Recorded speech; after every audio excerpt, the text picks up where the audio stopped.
All righty, we are on to the next chapter of our Four Kings of Boxing History podcast. That's a lot to say. Chapter 5 is Sugar Ray Leonard versus Roberto. He once punched out a horse, Duran, 1 and 2. We will get to 3 at a later date. And of course, joining me on this journey, this one he has all to himself. He doesn't have to share space with Chris Bailey. This is his baby. Ladies and gentlemen, the punchy pugilist, Pat Mullin. How do you do, sir? I never mind sharing space with Chris Bailey, to be fair, but, this is going to be fun. We're finally at the meat and potatoes of this series. We've introduced you to all of our 4 principles.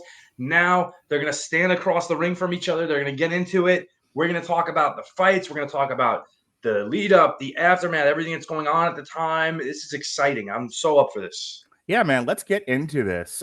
Sugar Ray Leonard is 27-0 when he has the title. And there are people calling for him to fight. And this is a quote from the 30 or 30 you made me watch. Fight somebody, anybody, but somebody. And that somebody ended up being Roberto Durán. So tell me about that.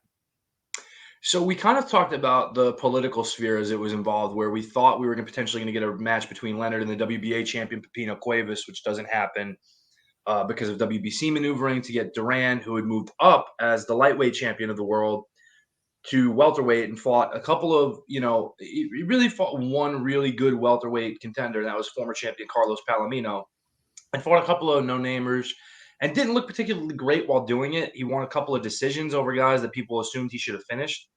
So there was some question about whether the hands of stone were still made of stone. And Leonard, even though he had beaten Benitez, who was a boxing prodigy and had tremendous ability, was known for not training and not taking things all that seriously at times when he should.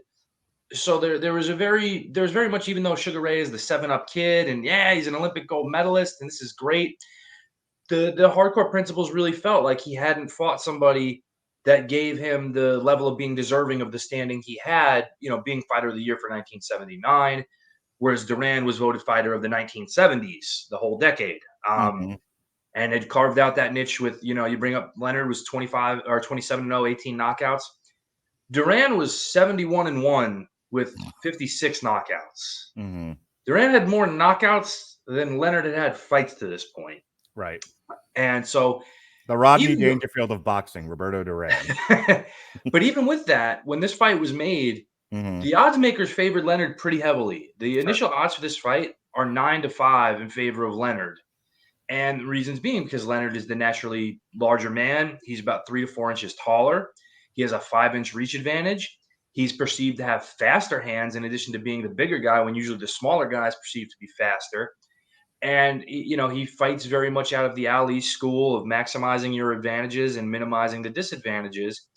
And, the thought was that Duran, as great as he was, is a blown-up lightweight, and he's not going to be competitive with a real welterweight at his peak, the size of Leonard, who's really going to come out there and do what he wants to do and just box him. And when Sports Illustrated did their official poll of 10 men, the final tally was 7 for Leonard, 2 for Duran, and 1 for an abstention because Arthur McCanty was still hoping to be named the referee for the fight and didn't want to tip his hand. Okay. The interesting thing about this fight to me was how much, Sugar Ray Leonard is sort of named as a spiritual successor to Muhammad Ali in the guy of boxing. The guy everybody knows, casual people, the superstar. And then even within that sphere, and certainly within the boxing sphere itself, they are looking for him just to have a great competitive fight. No one wanted to see Sugar Ray lose. They wanted, again, this guy was sort of the successor in a lot of ways, even though he's in a different weight class, to Muhammad Ali. I mean, as we talked about before, this is the decade where the heavyweight division is in shambles. So really all the focus is on this division for the most part. And as you pointed out, Roberto Durán had been around for a while. So everyone's just like sort of the pre-fight psychology amongst fans and commentators was, Roberto Durán will give Sugar Ray a good fight, but surely our man, Sugar Ray, the 7-up kid, will come out the victor. And that's not what happened. No. And going into that, Duran knows this. And Duran, who, even though he's not known as super mainstream, although he's made an appearance in Rocky II as the sparring partner for Sly in that, and the boxing public knows Duran. They know this guy is arguably the best pound for pound fighter in the world. Right. And even though he's coming up, the lightweight Duran was a killer. He was he was mas macho. He was the manliest of the men, and he was a lion with boxing gloves on. But again, there's the thought of not only that, but coming into the 7-Up kid Sugar Ray, a nice smile and photogenic, and you got Duran with the coming eyes off the Olympics. He had just come off the Olympics, which is where this fight takes place at the Olympic Stadium in Montreal, Canada. I mean, like this is clearly being set up as a great showcase fight for Sugar Ray Leonard. Yeah, kind of almost like a full circle homecoming type thing, right?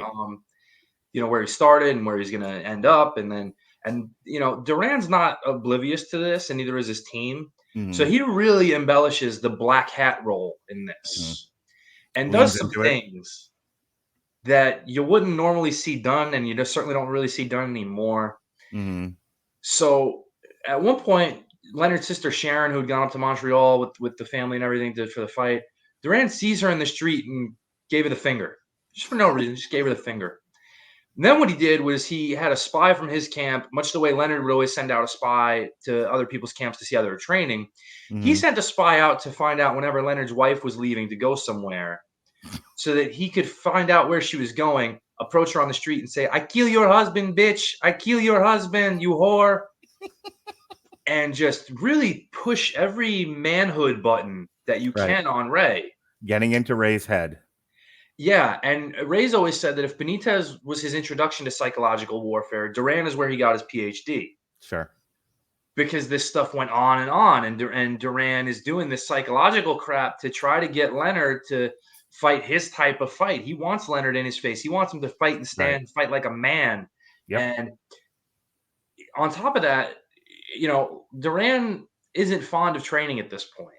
Duran's been a world champion now for almost a decade. He's made a lot of money, not as much as he's about to make, but he's made a good amount of money. And the wolf climbing the hill is always hungrier than the wolf sitting on top of it. And Duran's on top of it right now. Right. He's about to get his career biggest payday, but he doesn't want to train.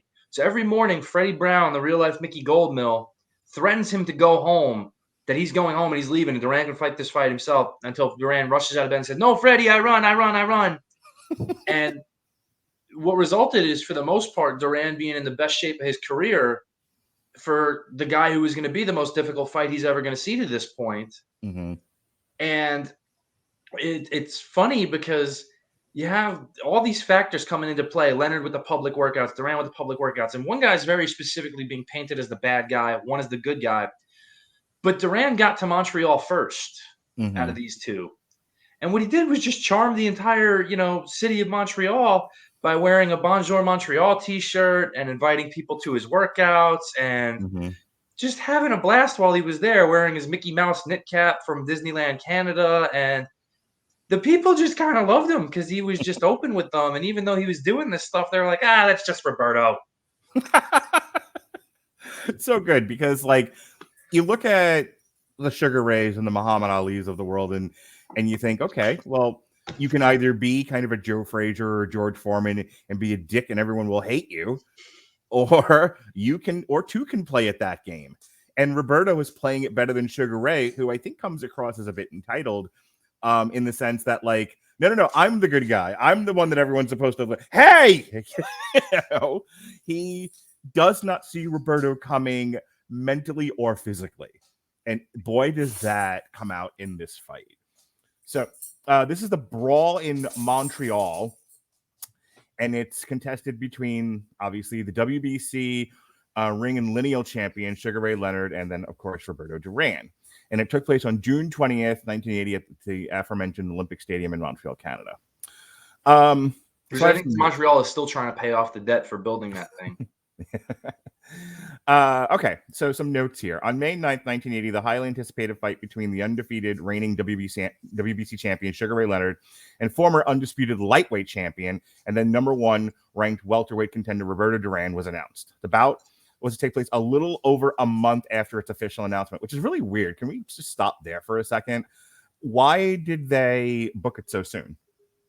So the fight had been in the works for about 2 months prior before they officially got the contracts and everything put away. Mm-hmm. Largely what this is stemming from is the fact that you have two very different promoters in play. Okay. Duran at the time is promoted by Don King. Leonard at the time doesn't have a true promoter of record, but based on prior deals, the promoter of record for his next fight was to be Bob Arum of Top Rank. Bob Arum and Don King are probably the only people who would have found it more difficult to negotiate a peace treaty between them than Israel and Palestine. And in point of fact, what they did in this fight was that when they set the undercard up, Arum basically stole the entirety of the undercard and made it his fighters and being showcased. And one of them, who we talked about briefly in the heavyweight card, Big John Tate, who was Arum's hope for a world heavyweight title, is the featured undercard act against the Canadian heavyweight named Trevor Berbick. King's people, once they found out that they weren't getting a piece of the undercard, sent Berbick the best sparring possible and gave him reports from John Tate's camp. So, of course, Berbick knocks out John Tate and just screws Arum royally. Well played, Mr. King. The fight that everyone should have gotten was John King versus Bob Arum. We should. Yeah, think of them as like McMahon and Bischoff. Like it's that bad. Yeah. But there's going to be only two fights they ever co-promote in history together. This one and this one until De La Hoya Trinidad, almost 2 decades later. But because of the political maneuvering between them, the involvement of Jose Sulaiman and the WBC, who were the sanctioning body, to get everything finalized on paper took forever. The guys were pretty much already understanding, we're training for this fight. This is happening. But it just took that time to get the ducks in a row legally to actually get it on paper. Gotcha.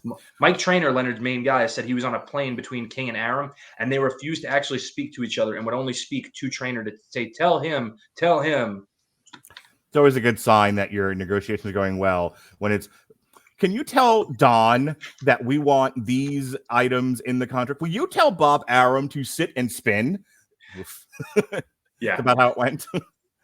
Going into the fight, both Leonard and Duran were two of the top fighters in the sport. Leonard was a perfect, as we mentioned, 27-0, and had captured the WBC welterweight title the previous December after knocking out future Hall of Famer Wilfred Benitez, and then made a successful first defense against Davey Boy Green. I believe we talked about this in the previous episode, in March of '80. Duran had recently completed a 6-year run. How 6 years as the champion puts him in what grouping of people? I mean, Duran's often called the greatest lightweight champion of all time. And it's not necessarily for the length of the run, but for the quality of opposition during that run, the dominance during that run, and kind of the untouchable factor during that time. And he also unified the division during that time against guys who would have been probably longstanding reigning champions had he not been there. And sometimes that's the best mark of a champion, is that know that there are guys there who are great, but they just never climb that mountain because there's the guy standing in their way, and that was Duran. Right, that was the whole Ali thing in the 60s. So he had completed a 6-year run as lightweight champion, moving up to welterweight, where he compiled an 8-0 record before facing Leonard. So I mean, he really was the guy at this point. There was no other fight to make. The fight was set to be the highest grossing in boxing history, and both Leonard and Duran were to make the biggest paydays in their careers.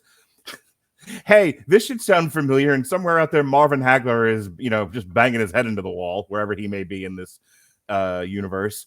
$9 million for good old Sugar Ray, and $1.5 million for Roberto Durán. Gee, I wonder why in this fight, Roberto Durán looks like he's going to murder Sugar Ray. I will take the remaining $7.5 million out of your ass, sir.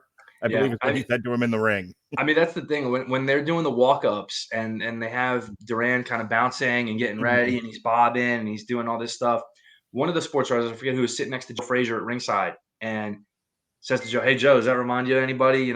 Acting is because that's how Joe would get in. Joe's bouncing and he's on, he's shadow boxing and he's getting ready to go in there and dig in. And Joe actually pauses and thinks for a minute, not realizing he's being referenced, and he says, Charles Manson." It's always a good sign to start the fight. So this almost doesn't happen. Prior to the bout, Leonard and Duran both receive health scares. Duran undergoes a 2-hour heart exam after his EKG revealed an abnormality in his heartbeat. A cardiologist was called in and determined that the abnormality was common in a well-trained athlete, and Duran was cleared to fight. Yeah, Leonard, the cardiologist they called in flew in on General Omar Torrijos' private jet from Panama. Torrijos at this point is the dictator of Panama. Oh, I see. He's fine. Fine. He's good. Is that about right? Okay. Leonard, meanwhile, claimed that he had been stricken with a virus, though his trainer said if he had a virus, it wasn't that bad, or we would have heard of it. All right, so let's talk about this 15-round fight that goes to a decision, Pat.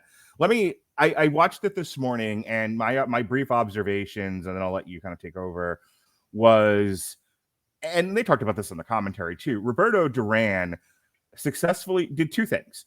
Successfully got Sugar Ray Leonard to stand in the ring and punch with him, nullifying his ability to work his reach and his back foot defense. So they're in the phone booth where Roberto Durán wants him to be.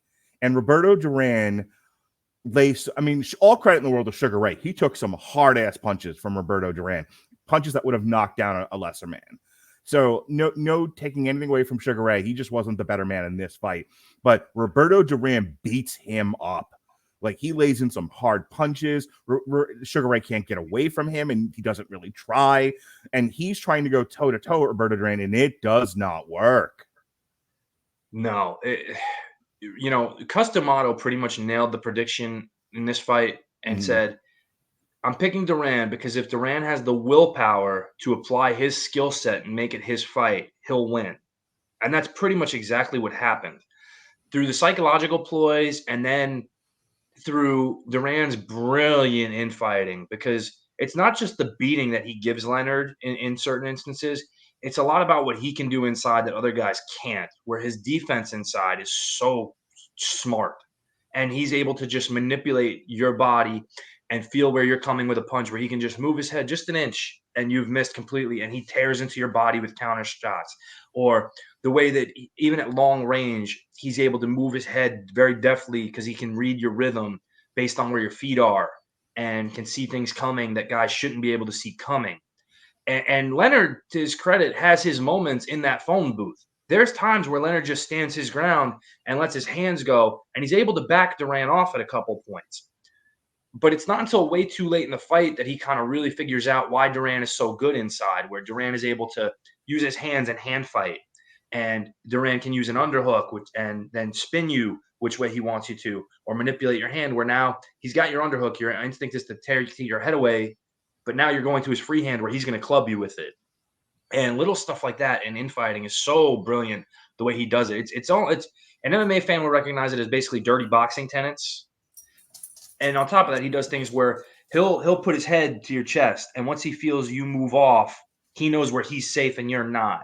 And it's little brilliant stuff like that that eventually Leonard does catch on to later in the fight and understand, I can't win this fight inside. I have to try to fight at mid-range. But he's gotten so beaten up and is so physically drained at that point, he's not able to do it as effectively as he would like. And even at mid-range, Duran is able to do things like throw a feint out there and use it to step in and change his stance. So now he can bring Leonard closer to him and cut the ring off more effectively. And Leonard has his rounds in this fight. There's times where Leonard, as the bigger man, asserts himself and puts Duran against the ropes and lets his hands go and is able to pop off some good right hands. There's one, I think it's in it might have been the 9th or 10th round, where he really catches Duran on the way down and chops him with a right hand. And Duran kind of just slows completely at that point. And a lot of the ferocity's out of his attack for the rest of the round. But it's really one of the more impressive displays from a guy who is completely kind of outgunned on paper, but is able to just do everything he can to manipulate the fight in his favor and fight his fight and force it out of his opponent. And in a loss where Leonard, in this loss, gains a lot more credibility with people than he did in the majority of his wins, because he stood there and fought toe-to-toe with the baddest man on the planet at this point in time. And he didn't go down. He didn't quit. He didn't get knocked out. If he was hurt, he stood there and tried to take it and fight through it and did what he could I don't think it's as close as people make it out to be on the scorecards, to be honest. And certainly not the official scorecards where you have guys scoring 10 rounds even. I didn't get that vibe out of it. I definitely think it's a clear Duran victory, but I think Leonard underscored himself as a fighter and as a man in this that he never got the credit for before this fight. And I think that might have helped his psyche afterward in this, but it also was one of those things where he took such a pummeling in this fight like he had never seen in anything he'd done. Whereas his initial attitude afterwards was, man, I don't think I deserve to get beat up like this. And he contemplated retirement. It's interesting. I feel like as an athlete, sometimes you need to have this kind of competition. You need, he says, I don't deserve to be beaten up. That's an entitlement statement. But I do think you need to get beaten up like this every once in a while to kind of, if you don't have any kind of adversity, you don't learn anything new. You just keep doing what you've been doing. And then eventually someone's going to figure that out. More people will figure it out and you'll just lose consecutively. Yeah. So I think for Sugar Ray's legacy, losses, especially for a highly competitive athlete, is a hard thing to take. But this was a necessary loss, and certainly one that I think demanded a rematch. If nothing else, this was probably one of the most exciting fights I've seen in the between the history of heavyweight boxing series we did and the 4 previous chapters we've done on this. This is an outstanding fight, one of the best.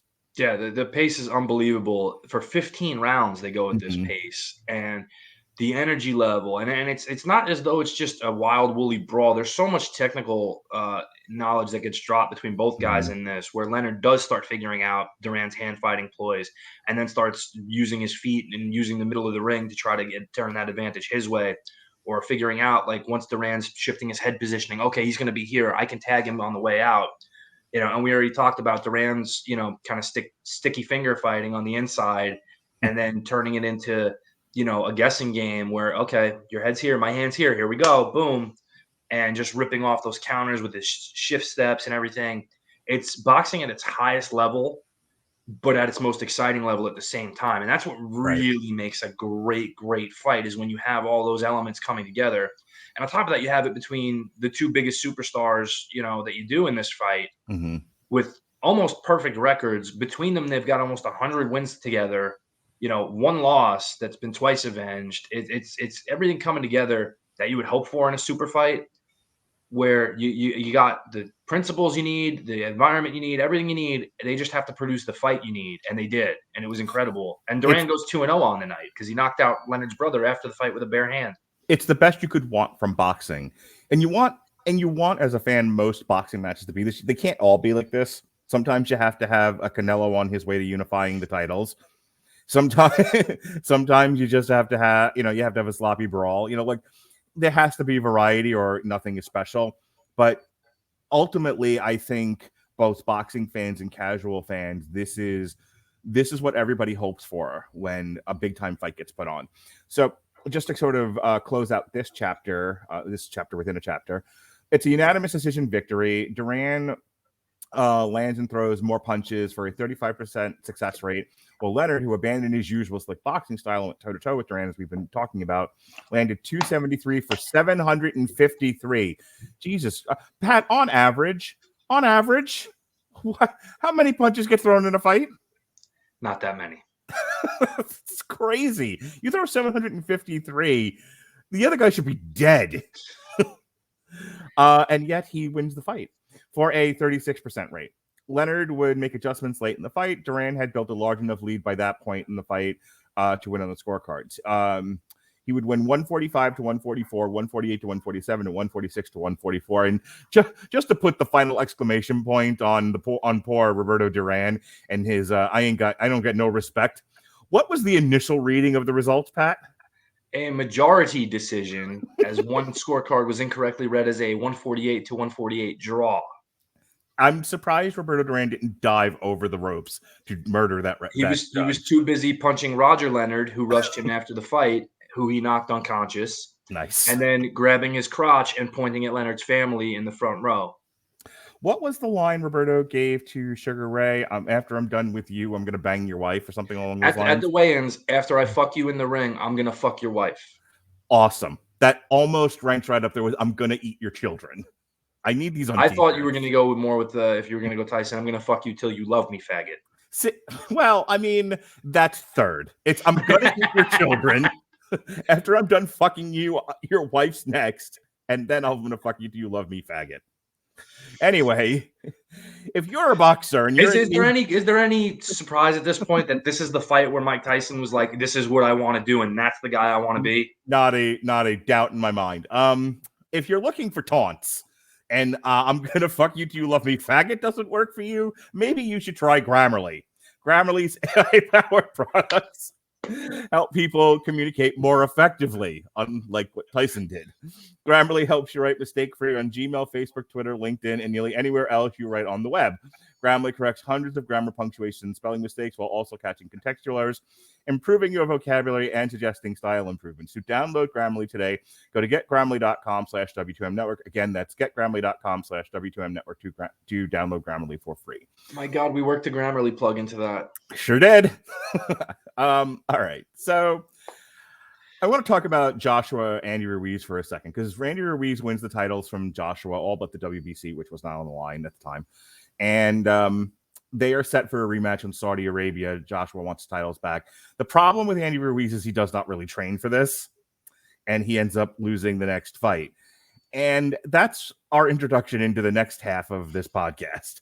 Roberto Durán, having won the welterweight championship from Sugar Ray and destined for a rematch, chooses to do something a bit odd here, Pat. Bit odd. Decides, meh, with training. I'll just hit him over the head again. It'll be fine.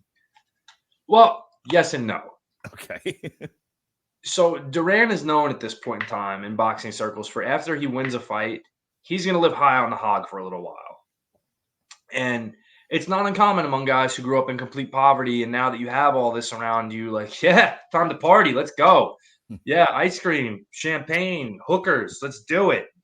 And that's how Roberto lived. Not just after this fight. He'd kind of been building to this. But now he's gotten his career biggest payday against the face of America. And let's not forget, if you're Panamanian at this point in time, you really hate America for this thing called the Canal Zone. And we won't get into that. That's a whole other podcast. That's an episode of The Right Hook. But wow. There's a lot of bad feelings in there. So Duran is the ultimate exuberant at this point, and he's on top of the world, and he's partying in New York, which is his second home basically at this point, where everybody got to know and love him in the first place. And he's just there living the high life and not giving a damn. Whereas Leonard immediately took a vacation to Hawaii with his wife to get away from all this stuff and everything. And he's running on the beach, like still doing his road work and training as if he's going to fight. And people are saying, hey, Ray, it's okay. You'll get him next time. If you'd have boxed him, champ, you'd have beat him. And then that stuff weighs more and more on Ray's mind. Then he calls Mike Trainer and says, Mike, we need to get this rematch going now. And Mike Trainer's like, Ray, you're on vacation. You don't worry about this. He goes, no, Mike, we need to get it now. He goes, so Mike says, okay, we'll talk about it when you get back from vacation. Ray flies back from vacation 2 days later because he wants to fight that quick, that bad. Because Ray also knows that Duran has a tendency to blow up between fights, and you're going to force his hand to have to train when he doesn't want to train, and he might come in out of shape, or he might come in and not make the weight or something like that. So they put together a huge money deal where Duran's going to get in the neighborhood of $8 to $10 million after he just had his career high payday of $1.5 million. Carlos Aleda, who's Duran's manager, immediately accepts this. King, who's the promoter of record, is immediately notified, yeah, we're going to throw this fight together. The deal is worked out that they're going to do this in late September. They had just fought in June. The ideas for this started turning in July. August, they kind of finalized what they want to do. And then September, they kind of notify, hey, the wheels are turning. We've accepted this fight. And Duran's like, are you kidding me? What are you talking about? Because I weigh 190 pounds. And he has to get down to 147 for the fight. It's like what JFK's dad said to him when they decided they were going to run him for president. Kick the hooker out of your bed, put your pants on, you're running for president. Yeah, pretty much. And again, you brought up Andy Ruiz. The benefit of Andy Ruiz is Andy Ruiz could go in there training and not have to worry about his weight because he's a heavyweight. Right. Roberto ain't got that kind of luck. Roberto's got to get, close to 40-something pounds off and shed this in a little over a month. And not just shed weight, but actually get in shape to fight. Mm-hmm. You have to actually do training besides just watching what you eat and running the whole time. And he basically is pissed off, tries to get a delay, and Arcel, who never wanted this fight to happen that fast, and Freddie Brown, who knew how bad this was, they're both telling Aleda, how could you do this? And Aleda's like, well, look at the money we're going to get. Don't worry about it. It's fine. If he loses, we'll just get a rematch, which they don't put into the contract.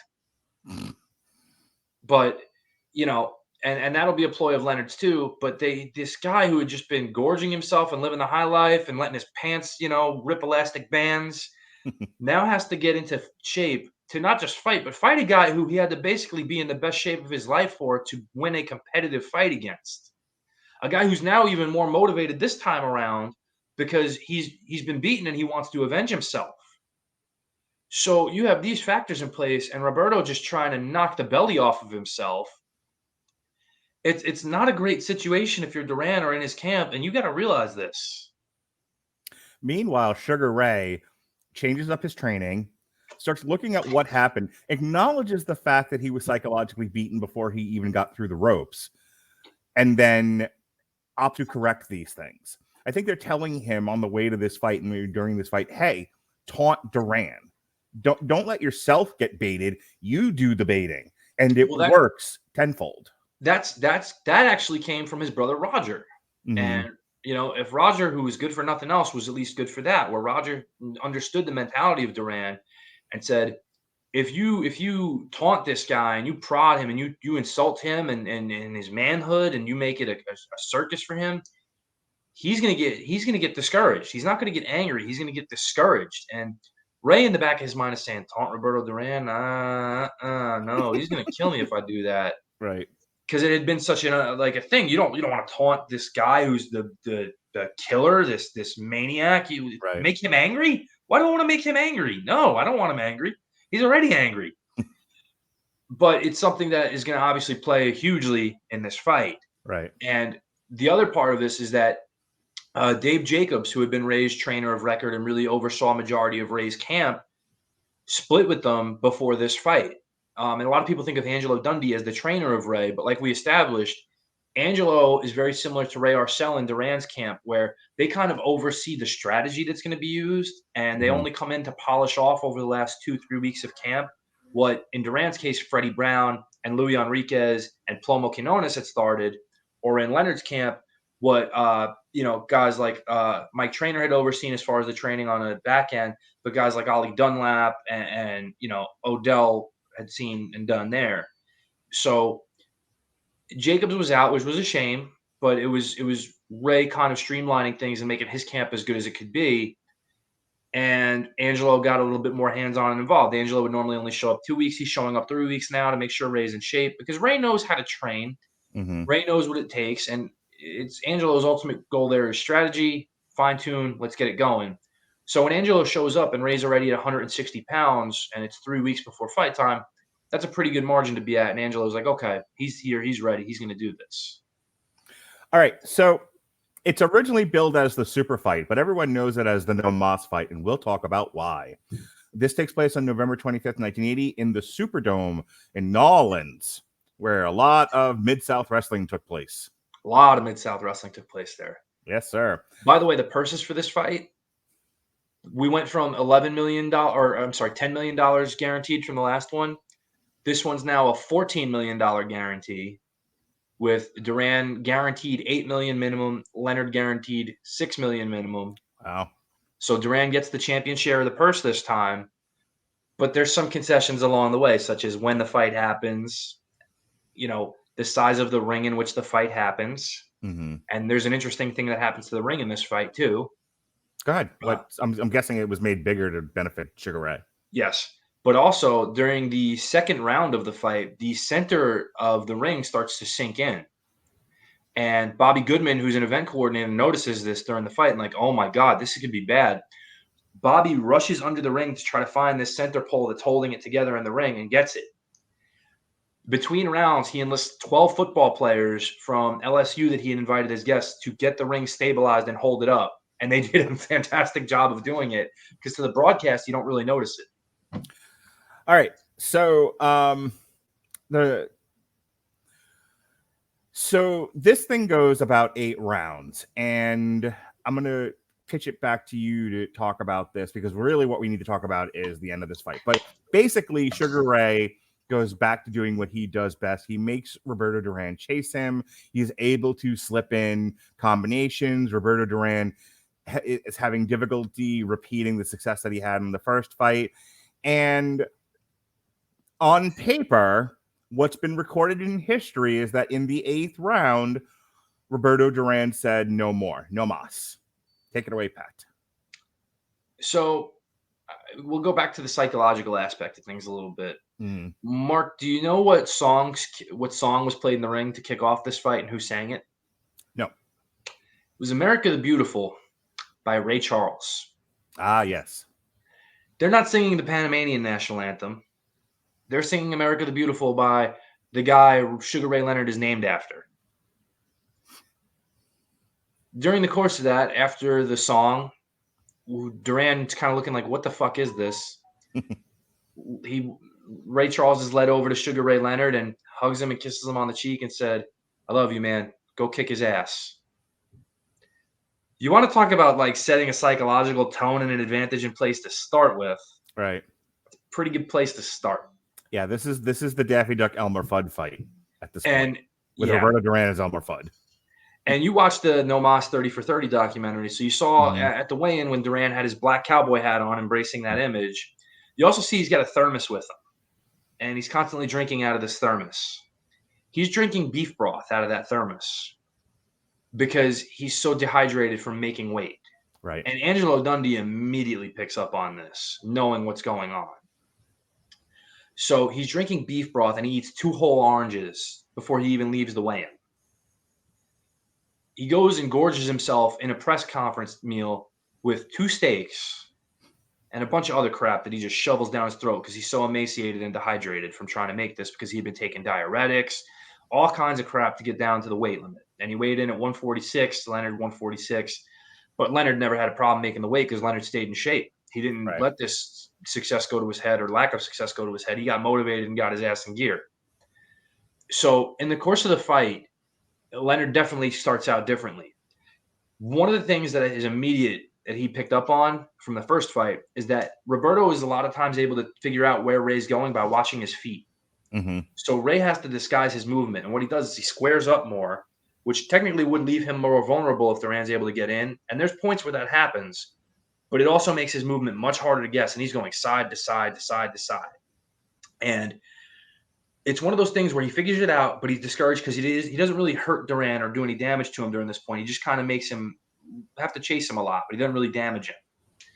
So he knows he needs to settle down and start punching a little bit more. So, early on, it's kind of even. Like I think I gave Leonard the first 2 rounds. I gave Duran the 3rd round when he starts to find his rhythm a little bit more and can put more of an effort forth. And then I think I gave Leonard 4. And then the 5th round is really the turning point of the fight in a lot of ways. Mm-hmm. Duran is saying that he's weak from the weight cut at this point, and I don't doubt it. But in the 5th round, he really kind of pushes everything he has to go at Ray and really bull rushes him, lowers his head. There's a point where he charges Ray in a corner so hard that he actually knocks Ray off his feet from a charge. And Duran maintains it's a knockdown, but it's pretty clear it's his body that knocked Ray down, not a punch. But he really puts forth a hard effort in that round. Wins the round unanimously on everybody's scorecards. And Ray kind of at that point is like, I got to do something more to this to slow him down or stop him. So in the 6th round, Ray kind of sees the rhythm changing and he starts boxing at long range again. But he's not using his jab so much because he knows Roberto's good at timing it. So he's kind of just mixing up his movement. And as soon as he makes a cut, he'll punch and then punch off the cut again and then move. And not let Roberto do an underhook, not let him tie him up and move. And in the 7th round, Ray starts to think, I have to actually do some more here. I have to damage him somehow and discourage him more. And the 7th round starts off pretty decent for Duran, actually. He actually has some moments of success getting Ray against the ropes, pinning him there and hitting him. But when Ray starts to go long range, for whatever reason, he goes back to Roger in his head saying, you got to taunt this guy. You got to make him look silly because that's what he can't take.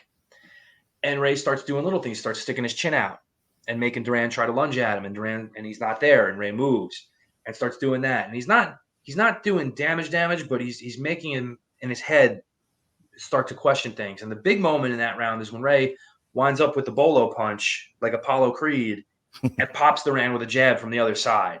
And the entire crowd goes, "Oh, he just did that." And you could see it was a good, hard, stiff jab because it snapped Roberto's head back. And Roberto came up with a smile on his face like, okay, motherfucker. This is what you want to do.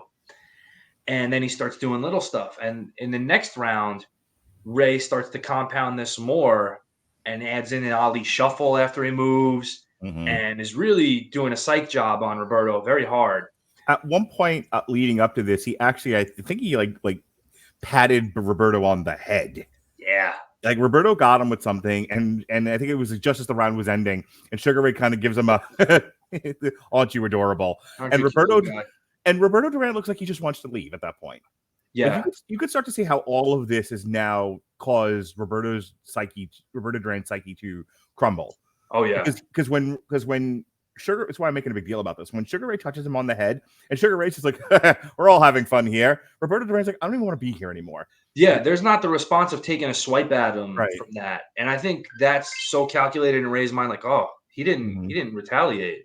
Right. He doesn't want any more here. He doesn't want this fight. He doesn't want to be in this fight. But he doesn't. It's not that like I don't want this. I'm beaten. I don't want this. This is embarrassing. This isn't what I do. I'm being made. He's clowning me, to use a vernacular of modern times. And Roberto's like, no, I don't want to be in this ring anymore with this guy. Yeah. And in the 8th round, it's going through the motions again. More of Ray doing the Ali shuffle and this taunting with the chin out and come on, hit me. And with about 30 seconds left in the round, Duran just looks at him and is like, and he says to the referee, "No quiero pelear con un payaso," which translates to English, "I don't want to fight with this clown anymore." Right. So you use the word clown, and there it is. Payaso in Spanish is clown. And Octavio Moran, who's Mexican and speaks Spanish, is like completely caught off guard. Is like, what? Leonard, thinking Duran is screwing with his head, is like, "I'm not buying this, and nor should he have." And goes in with 2 good body shots, which Duran covers up, tries to cover up on, and then just waves his head, no mas. A lot of people question whether he said no mas. He initially did not say no mas. The exact quote was, "I no longer wish to fight with this clown." Sure. And then he said, "No more boxing." Right. And at that point, Moran said, "Okay, I have to wave it off." Which, look, the first time he says, "I don't want to fight with this clown anymore," you shouldn't say things like that in the ring, but one could interpret that as you're just disgusted, not giving up. When someone's hitting you in a boxing match and you say the words "no more" in Spanish, English, Klingon, or Martian, it's done. You've lost. There's no question at that point, and no explanation in the years that follows changes that. Which is, I do want to talk about that because apparently they've somewhat made amends. Sugar Ray went to go talk to him. They talk about that in the I think it's the 30 for 30, and it's like, okay, but you gave up. You gave up. Whether or not that was your initial intention, he hit you, and you said no more. Yeah, and that's, again, you can say whatever you want to say, but you did quit. You quit. Yep. You gave up. You decided this wasn't the fight you wanted. You didn't want to be in there anymore, and he was better. You quit. Yep. So, and I think there's 2 guys, Emmanuel Stewart and Mike Tyson, who I think probably understood Duran's psyche at this moment. And they think that in his mind, by doing that and saying, "I'm not here for a clown show, I'm here for a fight," in his mind, he's being macho. This is the act of machismo, saying, "No, I'm here to fight. I'm not here for this." But Duran had no idea the consequences that would follow and the perception of that with what he was doing to everybody else who saw it. Right. Which I can sympathize with that, but you're a professional fighter at the highest level of professional fighting. You should know the rules. So Leonard, not even the written rules, the unwritten rules that come with that. Leonard was the winner by technical knockout at 244 in round 8, and he regains the WBC welterweight championship. Leonard had been leading by a small margin of 68, 66, 68, 66, 67, 66 on the judges' scorecards at the time of the TKO. So had Roberto Durán had been able to keep his brain together and proceed through the end of this, there's a chance this ends differently. He's not out of the fight. And I think that's part of the revisionist history is people think, oh, Leonard was just embarrassing him every round and he was never in this fight, which is not the case. But a knockdown at any point, or a slight change in the demeanor of the fight, and he wins this thing again by decision. But he let Leonard beat him in his mind before he laid a single punch on him. I think so. And again, knowing the weight situation ahead of time, and Ray is very calculated, and we're going to see him dial up that level of calculated through the rest of his career that we cover. But again, I think that certainly was on the table as well, because Roberto didn't look as strong and as vibrant as he did in the first fight. It does speak to how physiology affects psychology. Oh, yeah. If you are a different person when you are full than you are when you are hungry, dehydrated, tired. And we all know that from dealing with other women. Just kidding. Just kidding. But you know what I'm saying. Actually, I do. No. Well, again, there's the great quote too: "Fatigue makes cowards of us all." Sure. And that, of course, is your body affecting your mind in that Mhm. sense. And it wasn't, I don't think, so much fatigue as it was for Duran, as it was a combination of, if I were to break it down, I would say it's 20% the weight cut, Mhm. 80% Ray Leonard's psychology and mastery over him in this fight. So Duran, for his part, and we have to give him his say, has said he never said the words "no mas" to anyone following the bout. He blamed Howard Cosell for coming up with it and claiming he said it. He said that he was only mumbling to himself, "No sigo, no sigo, no sigo," meaning "I'm not carrying on." He said that he quit because of stomach cramps, which started to bother him in the 5th round. He said the cramps occurred because he took off the weight too quickly, then ate too much the morning weigh-in, as you were talking about before. But his manager, Carlos Aleda, said Duran always ate that way before a fight. So, meh. Duran didn't quit because of stomach cramps. Aleda said he quit because he was embarrassed, which we talked about. Leonard claims credit for having forced Duran to give up, because of course he did, and took great satisfaction in it because of course he did. I made him quit. Yeah. Sure you did, Leonard. To make a man quit, to make Roberto Durán quit, was better than knocking him out. Good for you, sugar. You know what, though? I kind of don't disagree with him there. I get it, but it's kind of kicking a man when he's down. Yeah, but you know what? If a guy had told my wife, "I'm gonna fuck you after I fuck your husband," I'd probably kick him a couple times when he's down. All fairness to that point. Yeah. According to Rihanna Walker, he explained that his manager, Panamanian businessman Carlos Aleda, made the mistake of scheduling the fight too close after the first fight, not allowing Duran enough time to drop the necessary weight. Well, don't be a fatty. Like you're the welterweight champion of the world. How about don't eat ice cream while you're in between fights? Just saying. Duran's stature, though, this is the best part, though. Duran's stature in his home country of Panama took a dramatic dive after the fight. The immediate reaction was shock, followed by anger. What do you mean you quit? When he was ordered to come back to Panama, his payday, they had actually given him a tax break in Panama as a national hero because he was the most known Panamanian in the world. He made them so proud of Panama with what he did in the ring that he was given tax exemptions in certain instances as a national hero. He got back to Panama. That was immediately taken away. So of his $8 million that he received, $2 million was immediately taken away from him in taxes off the top. His mother's house had been vandalized. His house had been vandalized.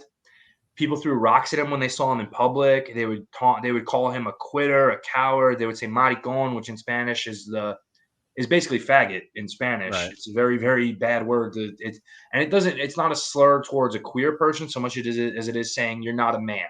Right. And when you're saying, that in a very macho, kind of, community and consistency, that's about as big an insult as you can throw at somebody. Sure. So he went from national hero to the shame of a nation, with one sentence, basically. Has he talked about, like, in any kind of autobiography or subsequent interviews, just regretting all of this and saying, I made a terrible mistake and proceeded to fall down 12 flights of stairs?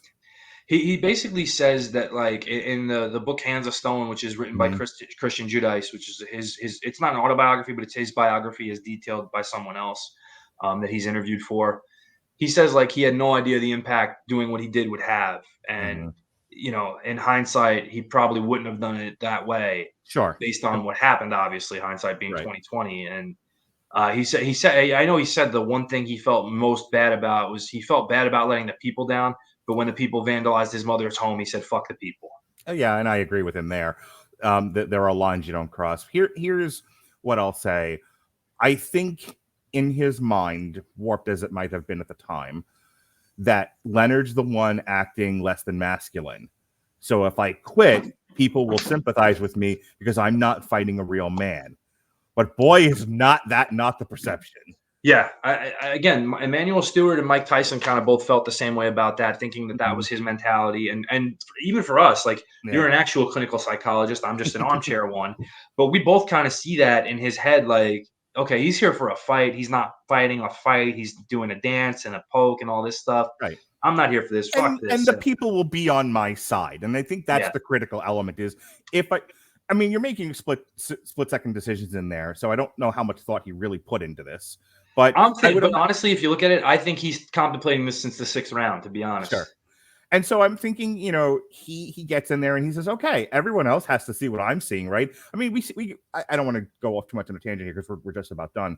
But people act like that now. Like, clearly everyone thinks the way that I do. And so if I say this thing out loud, people will be with me and suddenly I'm banned from Twitter. And what happened? I don't understand. So it's a common enough thing that happens in humanity that I can forgive Roberto Durán for making a bad call psychologically and publicly. Well, and there's also, you know, and there's after the immediately after the fight, there's the talk where Roberto's like, yeah, I'm not fighting anymore. The hell with this. I'm retired. I got my money. And then that's very quickly squashed immediately. He doesn't talk about that. Ray is spoken to in a couple days after the fight when Duran expresses interest in a rematch. And Ray said, no, I have no interest in fighting him again. So June 16th, 1983, on Duran's 32nd birthday, he knocks out undefeated Davey Moore in the 8th round to win the WBA Junior Middleweight Championship. And there was rejoicing in the streets. Duran and Leonard will meet a third time in December of 1989, almost 10 years later. But that's a story for another day. Give you the last word. And so is Duran and Davey Moore, and who celebrated with Duran in that fight. But yeah, but again, I want to underscore kind of at this point the Leonard refusal to give a rematch. And people can say, oh, well, you know, did he really deserve a rematch after he quit like that and whatever? This is the pattern that's being set by Ray right now, where if Ray has detractors historically, in a certain sense, it's going to be because he tries to win fights at the bargaining table rather than in a ring and only do things that are advantageous to him when the right thing to do isn't always the advantageous thing. Look, I think among competitive men, the fights are fought in the ring. However, privilege has its privileges. Yeah. And we're going to see that. The reality of life. Yep. All right. So I've got the list here. I'm prepared now. The next time we're doing this will be December 9th. It'll be Chapter 6, Leonard versus Hearns 1, just the one fight. February 3rd, we're going to go twice in February because January is just a packed month for me. So February 3rd, we're doing Hagler versus Duran and Hearns versus Duran. And then February 17th, we do Hagler versus Hearns. March 24th, Hagler versus Leonard. April 21st, Leonard versus Hearns 2. And then our final chapter and epilogue on this Four Kings of Boxing podcast is May 26th, Chapter 11, Leonard Duran 3. Uno más. Uno más. All right. In the meantime, we've dropped a lot of content this week. We re-aired our Peanuts review. We reviewed Dune 1984. We re-aired our Mummy trilogy review. We reviewed Halloween Kills. Last night, me and the boys reviewed Einstein Kills, The Silver Scream 2. Welcome to Horrorwood. Plus, Pat Mullin, you can't get enough of him. And Chris Bailey and I talked about the match that could have been, should have been, would have been. Ric Flair versus Hulk Hogan. We also talked about WrestleMania 8 and 9. Spoilers, they sucked. Tomorrow, we've got some re-airs for you. We've got Cradle of Filth, Hammer of the Witches, Dream Theater self-titled. I think there's an Unspoken Issues that's going to be available for you. And then we start the high kickoff to Paranormal Activity Next of Kin. We begin with our Paranormal Activity retrospective, parts 1, movies 1 through 4. First 2 air on Saturday the 23rd, second 2 the 24th. We'll also, in theory, be doing a live stream of Jamel Herring versus Shakur Stevenson. We'll be reviewing The Last Duel. There'll be a review for Crown Jewel, which goes on any minute now as we're recording this. Myself and Sean Comer will be looking back at Donnie Darko because we need to tear that movie apart. There'll be a review of the new Dune Part 1, as we're now calling it, for 2021. We are closing out our Halloween-themed month on the Metal Hammer of Doom on the 27th with Halloween self-titled, which came out earlier this year.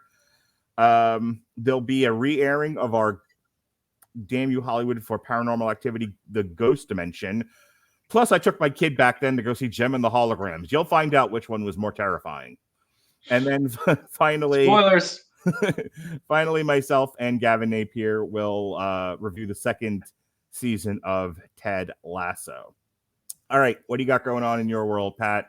So if you haven't heard my plugs yesterday, you can hear me on the review for The Many Saints of Newark, a Sopranos story, along with Mark Radulich and Robert Winfrey right here on the network. You can hear me on the re-air of Everyone Loves a Bad Guy featuring Tony Soprano and The Sopranos at Large with myself and Robert Winfrey from a few years back. You can hear me on a Venom Roundtable because you can't get enough of Tom Hardy and his fantastic trapezius muscles. I know I can't. There you go, Mark. You can hear us on that. I call it the Superior Venom Roundtable because it's a brand new day for this one moment in time. Some Spider-Man references for you.